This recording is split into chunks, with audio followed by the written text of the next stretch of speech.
programang ito ay rated SPG. Striktong patnubay at gabay ng magulang ang kailangan. Maaaring may masiselang tema, lengguwahe, karahasan, sexual, horror o droga na hindi angkop sa... Mamatay si Dax dito kasi kapag namatay siya, makakalaya si Mabuhay na tumawag mo kinang siya, please! Please, my God! Nawalan nga ng malay itong si Annalyn Santos pagkatapos ngang mabaril sa ulo itong si Dax.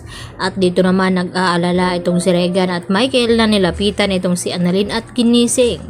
At dito naman na nagkamalay itong si Annalyn at dito nga na sinabi niya dito kay Michael na kinakailangan na hindi mawala itong si Dax dahil kapag nagkataon ay makakalaya nga itong si Moira. Kaya kinakailangan na dalhin agad nila ito sa ospital at pinapatawag nga ni Annalyn ng ambulansya itong si Michael.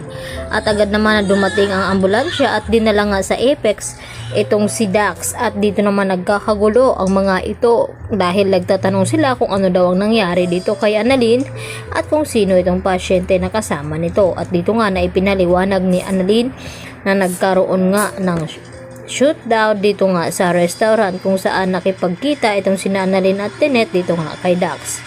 At dito nga na sinabi ni Annalyn kay Doc Ray Meneses na gawin ang lahat na matanggal ang bala na nasa ulo nito.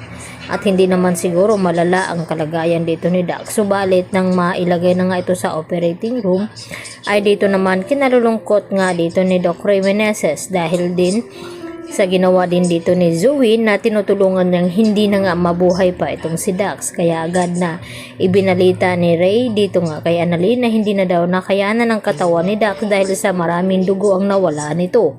At isa pa ay matindi rin ang tama dahil ulo talaga ang pinunterya ng hitman na iyon. At tila na konsensya naman itong si Zoe dahil alam niya na si Moira nga ang nag-utos nito. At dito naman na sinabi ni Annalyn kay Zoe na sigurado na si Moira nga ang may pakana ng lahat kung bakit nawala itong kanyang star witness ngayon dahil makakalaya na nga siya kapag nagkataon. At galit na galit naman itong si Lynette na susugurin nga itong si Moira sa kulungan dahil alam niya na kagagawan iyon ni Moira upang mawala ang kaisa-isahang witness laban sa kanya. At dito naman nag-aalala itong si RJ at gustong samahan itong si Lynette na puntahan nga itong si Moira sa kulungan. At dito rin na tila pinagtatawa na naman ni Moira itong si Lynette ngayon at itong si Chang Susan dahil wala nga silang mahanap na ebidensya na magpapatunay na si Moira nga ang nag-utos nito at baka pwede pa silang makasuhan sa kanilang ginagawa dahil parang sinisiraan nga nila itong police station ngayon na hindi magandang pinanghawakan nila itong si Moira dahil nakakalusot nga. At dito nga na kinalulungkot dito nila Annalyn at ni Lynette dahil sa ngayon ay wala na nga itong witness na yun ang magdidiin sana sa kaso ni Moira upang sa ganon makulong ng tuluyan itong si Moira ng habang buhay. At nag-aalala naman ang mga ito na baka kapag nakalaya na nga itong si Moira ay babalikan sila dahil yun nga ang pangako sa kanila ni Moira na humanda nga ang mga ito dahil babalikan nila itong si Moira kapag nakalaya, lalong-lalo na itong si Annalyn at itong si Lynette. Malalagay nga sa peligro ang mga buhay nito at gusto nga mangyari ni Moira na hindi pa isinama ng target na ito itong si Annalyn at ito nga si Lynette. At sabi naman ni Ninang na yun lang ang ipinatumba ni Moira itong si Dax at ibang bayad nga at usapin kung pati ang mag-inang iyon ay ipapatumba na rin ni Moira. At nakarating naman kay Giselle ang masamang balita na wala na nga ang witness dito ni Moira dahil siya pinatumba nga ito.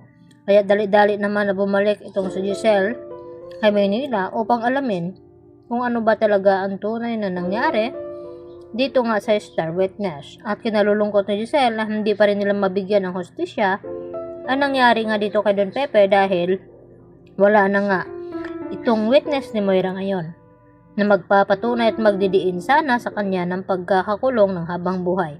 Kaya yan po ang ating pagkatutukan at aabangan bukas mga puso kung ano nga magiging kahinatnan na ngayon nga ay wala na itong si Dax at makakalaya na nga ba itong si Moira. Yan lang po at marami pong salamat muli sa inyong pananatiling panonood dito sa aking munting channel.